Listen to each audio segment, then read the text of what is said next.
1950 में एक article publish होता है जिसमें बताया जाता है कि पिछले 5 सालों में एक शिप, 9 हवाई जहाज और 135 के करीब लोग अचानक से गायब हो चुके।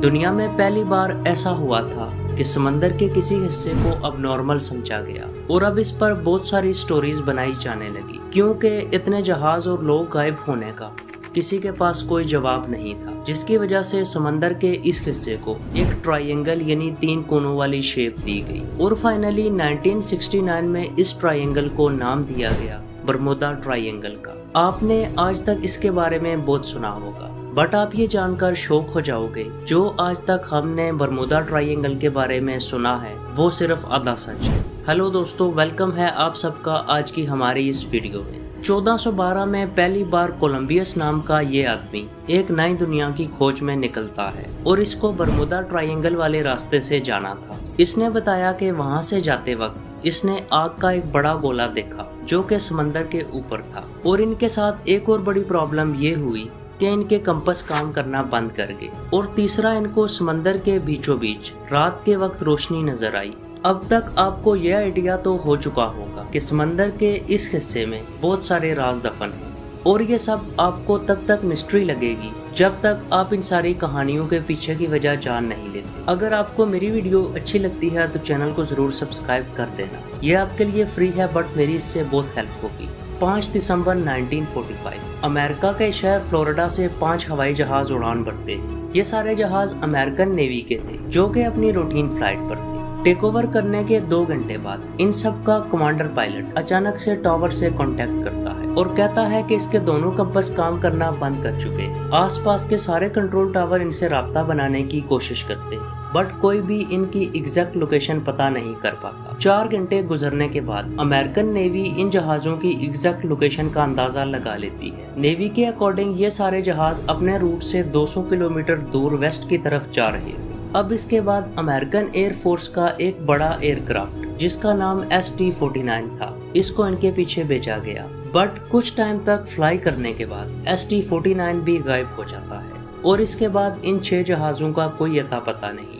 ये कहानी सुनने के बाद शायद आपको लगा होगा कि ये सच में एक मिस्ट्री थी बट इसकी रियलिटी कुछ और है। सबसे पहले फ्लाई करने वाले 5 हवाई जहाज, इनमें से 4 जहाजों को स्टूडेंट उड़ा रहे थे जबकि 5वें जहाज में एक कैप्टन था। जहाज फ्लाई कर रहे थे तभी अचानक से एक स्टूडेंट ने जहाज को गलत लोकेशन की तरफ मोड़ दिया। इसके बाद कैप्टन भी इसके पीछे चला गया और साथ बाकी जहाज भी इसके पीछे पीछे। ये 5 जहाज इतने आगे जा चुके थे कि इनको वापस आने का रूट ही नहीं समझ आ रहा था। यहाँ पर एक बड़ा रीजन ये भी था कि इन 5 जहाज का कैप्टन जिसका नाम टेलर था वो इससे पहले मायामी में एरोप्लेन ट्रेनर था और इतने बड़े समंदर के बीच ये टेलर का पहला एक्सपीरियंस था। इस बात का प्रूफ तब मिलता है जब टेलर का लास्ट रेडियो सिग्नल सुना गया। टेलर ने खुद को MT-28 कहकर बुलाया जिसका मतलब था मायामी टॉर्पीडो 28, जबकि इसकी असली आईडी FT-28 थी। सही रास्ता बोलने के बाद कैप्टन टेलर को ऐसा लगा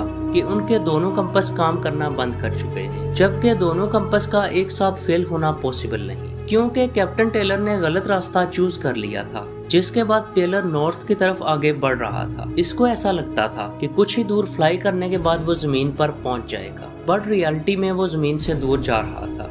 एक्चुअली में वो अगर वेस्ट की तरफ फ्लाई करते तो उनकी जान बच सकती थी। इतना सफर तय करने के बाद जब जमीन नहीं मिली तो उनका फ्यूल भी खत्म हो चुका था और ये सब जहाज समंदर के बीच डूब गए। बट अब सवाल ये है कि चलो इन 5 जहाज के साथ तो ऐसा हुआ होगा, पर इनके पीछे जाने वाला ST-49 वो अचानक से क्यों गायब हुआ। फ्लाइट ST-49 के उड़ान भरने के 25 मिनट बाद एक कार्गो शिप ने यह रिपोर्ट किया कि उसने एक हवाई जहाज को आग लगी देखी और वो ब्लास्ट होकर समंदर के बीच गिर गया। जब वो कार्गो शिप ST-49 की लोकेशन पर पहुंचा तो उसको वहां जहाज का मलबा और तेल मिला बट कोई जिंदा इंसान नहीं। यहाँ पर आपको ये बात शॉक कर देगी, एक दिन पहले ही इस जहाज को फ्लाई करने से रोक दिया गया था क्योंकि इसका इंजन ठीक से काम नहीं कर रहा था। इस वजह से जब ये खबर लीक हुई तो अमेरिकन नेवी को पहले से ही आइडिया हो चुका था कि ये ST-49 ही है। इसके बाद कई दिनों तक सर्च ऑपरेशन होता है बट कुछ भी हासिल नहीं होता। अगर बरमूडा ट्रायंगल सच में मिस्टीरियस जगह है तो इसे दुनिया के किसी भी मैप पर मार्क क्यों नहीं किया गया। इस जगह से हर रोज हजारों एरोप्लेन और शिप गुजरते हैं, फिर वो सब गायब क्यों नहीं होते।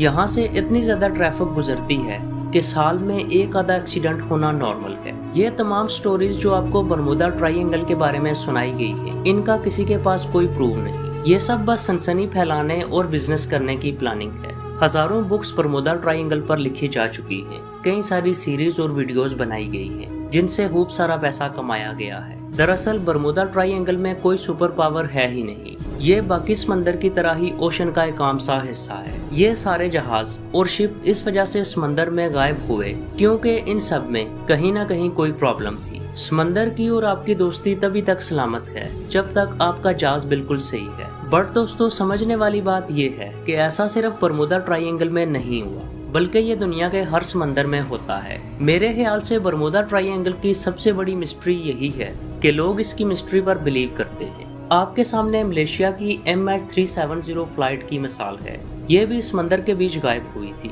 जिसका अभी तक कोई पता नहीं। कुछ ही दिन पहले टाइटन नाम की सबमरीन अचानक से गायब हो जाती है, इसका भी कोई पता नहीं चलता। ये सारे इंसिडेंट बरमूडा ट्रायंगल से बहुत दूर हुए हैं। इन दोनों पर हम डिटेल में वीडियो बना चुके हैं, जिनका लिंक आपको डिस्क्रिप्शन में मिल जाएगा। दोस्तों, सच बात यही है, बरमूडा ट्रायंगल भी बाकी समंदर की तरह ही है, बस मनगढ़ंत कहानियां बनाकर पैसा कमाया जाता है। आई होप आपको आज की हमारी इस वीडियो से कुछ सीखने को मिला होगा। चैनल को सब्सक्राइब कर दो तो मिलते हैं नेक्स्ट वीडियो में।